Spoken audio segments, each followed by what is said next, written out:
please close your eyes, just picture the scene as I paint it for you. It was World War II when this man named Kenji woke up. Ken was not a soldier, he was just a man.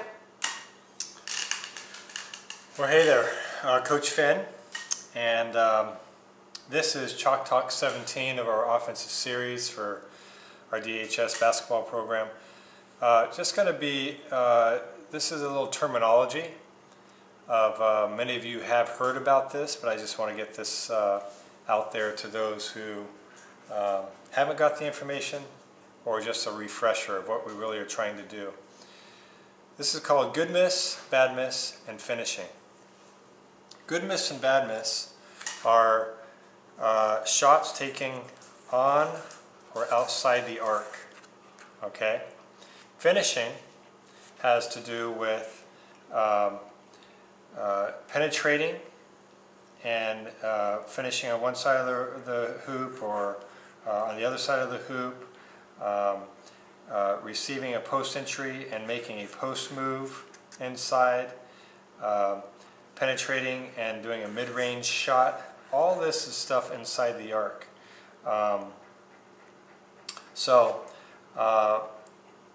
Let's talk about the good miss, bad miss concept first. We have found that there are certain things you want to focus on with a good miss and a bad miss.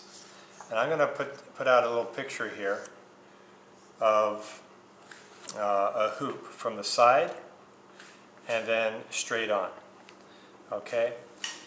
Larry Bird, who is a NBA All-Star, used to say that he knows that his shooting mechanics are right on, and he can get back on defense even if he misses a shot, if he misses well, if he has a good miss.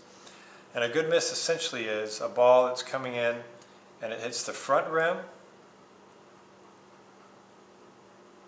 and goes up, or it hits the back rim straight in the middle, or a ball that comes in toilet bowls or goes in and out. Certainly we'll just count a good miss as also being something that you make. The more you focus on good misses and what the ball is telling you, the more you'll actually start to be able to do two things. It's going to affirm good mechanics, good alignment, or it's going to unveil, and also it takes off the pressure of feeling like you have to make shots if you just miss well. Again, for a hoop shooting from the front, if it hits the front rim and goes up, this is a different angle, straight on. Hits the back rim in the middle, toilet bowl, in and out, or goes in. Those are all good misses. Bad misses, and I'll use this hoop straight on, is a ball that hits on the left rim, the right rim, hits the front rim and comes straight back at you, or front rim down. These are all balls that are kind of short on the front rim, as opposed to a ball that goes up with a good miss. It's a little bit long on the front rim. Okay. Stephen Curry has even gone so far as to say that when he starts to focus on makes, how the ball goes in the hoop. Does it go in the front and hits the front net, or does it go in right down the center? And he makes minor adjustments based on his makes. We're going to start with good miss, bad miss, and go from there. But essentially, the good miss and the bad miss concept will teach us as coaches, and hopefully you as players who become your own coaches, you'll start to learn off of mechanics what you need to do to make your misses good more often than bad. And now, how often do you want to have good misses and bad misses? Well, a good miss, I'll put a little star next to this magic number, 60% of the time. Let's focus on that. This is that as a team in a full court up and down game, or full court up and down practice with defenses, So now we're starting to throw in the distractions of a hand in the face, fatigue, movement. If you can have a good miss, not necessarily make it, but good miss 60% of the time as an individual and as a team, then your offensive production oftentimes will be very, very, very high. Okay? And there's been studies, I've done studies on Division I teams that have gotten all the mechanic training in the world and all the conditioning, and these are numbers that in the Division I level the really successful teams tend to fall into. Now this 80+%, you should start to get to a point and strive as a goal that you're trying to get to good misses versus bad misses 80+% of the time. When you're shooting your shots stationary, eventually working up to movement off of passes and off the dribble. This is all outside the arc.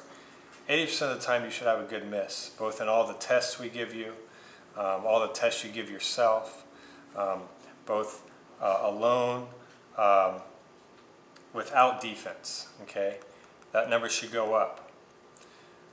These are things you shoot for. But as a team, in the team concept, 60% of the time, if you start to falter and come below 60% on your averages in practice time, then it can impact what the coach is going to allow you to do in games. So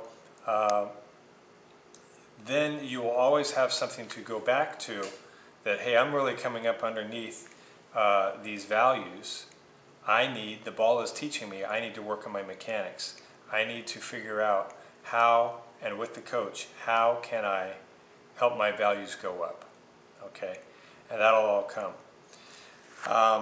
So good miss, bad miss, 60% of the time as a team, as an individual, versus defense, then alone in your individual training, 80+% without defense, hands in the face and whatnot. The next part is another concept of called finishing.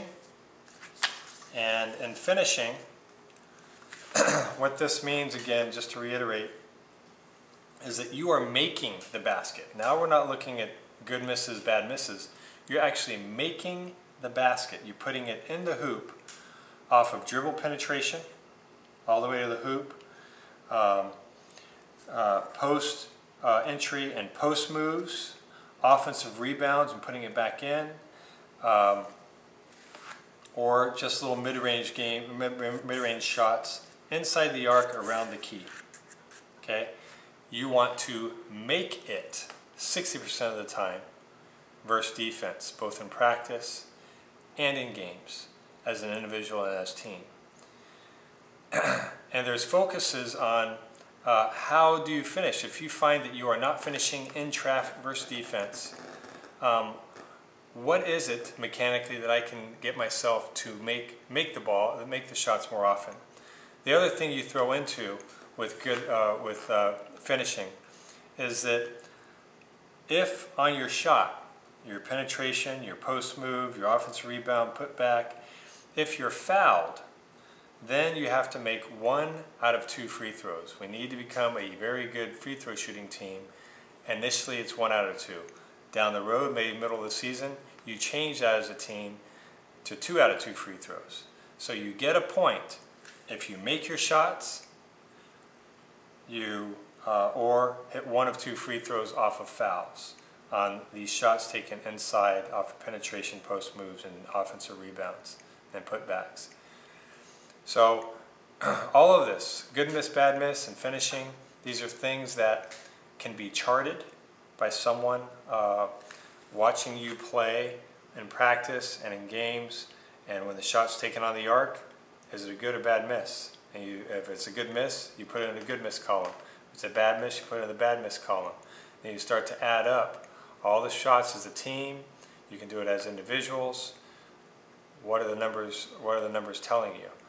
You pay attention to this stuff when you test yourself as an individual in your shooting. Then if the ball is penetrated and taken to the hoop, dished off, and finish at the rim from the post or post move or offensive rebounds? Are we making our shots? 60% of the time. Again, tabulation off of D1 numbers, or making your 1 or 2 free throws. 80% of the time, when there's no defense and you're just imagining the game and you're penetrating and you're working on your ball handling and getting into the eyes and nose of the game, you should start to, as you start to test yourself, be making it 80+% of the time. And these are values that you aspire towards.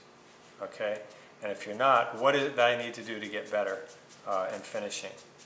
So you start to put together good misses and bad misses and finishing as an individual and as a team. You'll be amazed at how you get better as an individual and how the team starts to soar. And so this is just another one of these games within the game.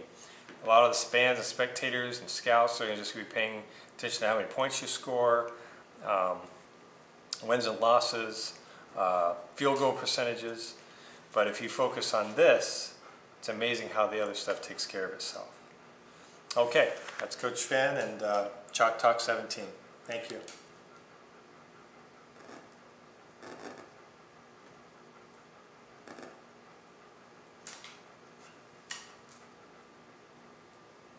And with a family who owned the store in LA, that day you crawl out of bed.